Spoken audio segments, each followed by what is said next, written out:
De gros nuages sur le centre de Londres. Le climat politique est ce matin, à l'image de la météo, assombri pour David Cameron, éreinté à longueur d'articles dans les journaux et par les Anglais que nous avons rencontrés.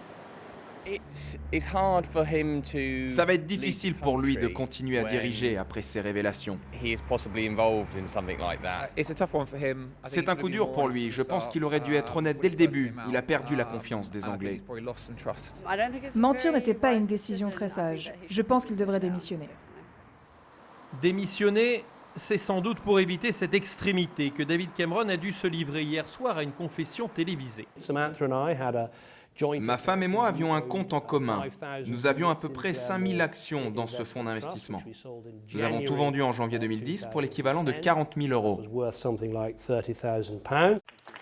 Le problème, c'est qu'il y a 3 jours, le même David Cameron, interrogé sur d'éventuels fonds cachés, avait répondu à peu près l'inverse.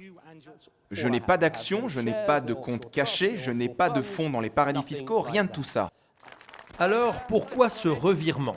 Premièrement, les journalistes anglais avaient déjà découvert que le père de David Cameron avait caché ses investissements dans des paradis fiscaux jusqu'à sa mort en 2010. Les documents Panama Papers auraient permis de remonter jusqu'au Premier ministre.